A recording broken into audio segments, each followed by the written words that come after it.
Hi everyone, I'm Simon Hammersley and I left Hymers in 2011. And since then, I've become a professional rugby player, playing for Newcastle Falcons and most recently being a member of the Sale Sharks rugby team. So I thought I'd say a little bit about my life during Hymers and after Hymers, and then a few kind of tips I've picked up from a few teachers at Hymers when I was there, which I think could be worth sharing with you guys.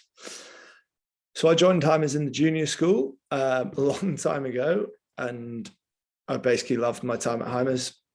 I played a lot of sport, did all sorts: tennis, rugby, cricket, football, you name it. If there was a team for it, I probably played for it. I did that. I've got some great friends still from there. I absolutely loved my years there, and I've still got friends. Some of my best friends are guys and girls who I grew up with, in classes with, like you guys. So I had an absolutely brilliant time. And then when I finished Hymers, I went to Durham University to study economics. So my plan was kind of just to leave, do an economics degree, and then probably try and go down to London and work in the city of some sort. But luckily, whilst I was at Durham, they had a great rugby team. So I was playing for them, and Newcastle Falcons kind of kept a close eye on all the players down there, and they gave me the chance to go training with them. So that was during my second year of university, and at the end of that second year, they offered me kind of the great chance to go professional, contracted whilst I was still at uni, but then for a full year once I'd left Hymers. So I kind of couldn't turn down the opportunity, and it was such a brilliant chance for me. But like I said, I joined Durham, and when I was at Hymers, sort of professional sport had never really been what I thought I'd end up doing. So obviously finished my degree at Durham, joined Newcastle for my first day, and it was a brilliant experience going into a professional sporting environment. Luckily enough, I managed to get into the starting team relatively quickly, which was fantastic. And I actually spent 5 years at Newcastle and loved every moment of it. I think it was a brilliant club to play for, loads of great friends again made there, and we had some up and downs. We were close to the bottom for a few seasons, made the Premiership semi-final 1 year, and then we also got relegated the season I left. So kind of experienced a full range of outcomes in professional sport there, and actually kind of when they got relegated was one of the reasons I left. And I left to join Sale, which again was a big move for me, moving my wife and now our daughter to Manchester, which was a brilliant opportunity for me rugby wise. And also that summer between moving from Newcastle to Sale, I managed to play for an England 15 against the Barbarians at Twickenham, which probably for my career was my proudest moment. To get the opportunity to play for England in any setting it's one of my kind of wildest dreams, and something I didn't really think was possible for a long time. And then luckily I managed to get the chance, which was brilliant. So yeah, that's kind of, I left Hymers, like I said, not imagining a career in professional rugby was coming my way, but I guess Hymers in a way kind of helped me get there. Had loads of brilliant coaches, as you can imagine. You guys there are still getting these great teachers, great coaches for sport, great academics in the classroom, but also great people out for the sporting field for myself, but also music, drama, everything you guys can do is just fantastic. So I thought I'd share kind of three, I wouldn't call them life lessons, but three things I learned off teachers at Hymers, which I thought were pertinent, and maybe you guys can relate to them in some way.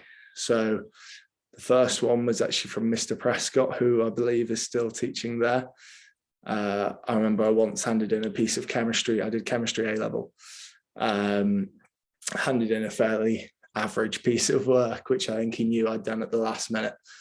And he just wrote on the bottom of it, never settle for mediocrity, Hammersley.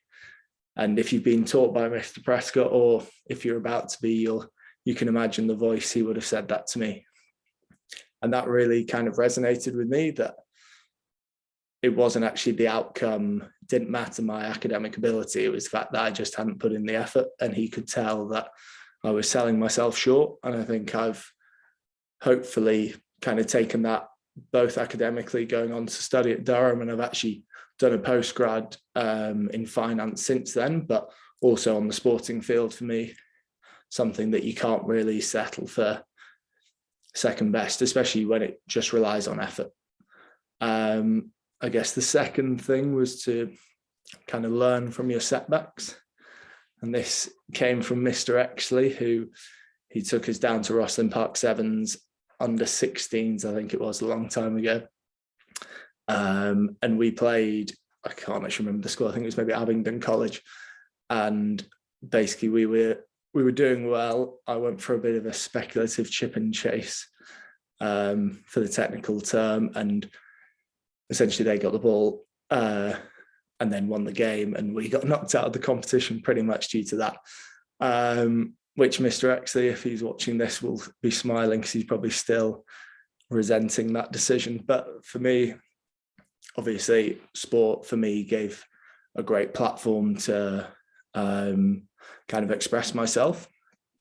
And I guess I've learned, because I've played a lot of sevens competitions since then and haven't made the same mistake. And I think he was a great coach for me, kind of instilling that you want to have ambition, but you also need to know when it's suitable. And I think that, again, is kind of relates to all ways of life.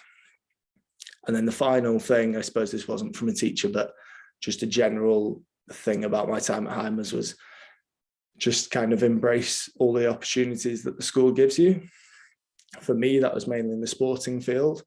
But like I was saying before, musically, drama, academics, they give you opportunities to do all sorts of things. And I think I never thought that professional sport or a career in professional sport would end up being what I did. But I guess by enjoying playing all sports, embracing the coaches that I had there in every kind of way, and the teachers, really probably prepared me well and kind of gave me the ability to be close to getting an opportunity in professional sport. And then with some hard work and, a bit of luck, to be honest, that's managed to become my career. So I hope you found this interesting or relatable. And I just want to say a huge thank you for your time listening today, and hope you have a great day.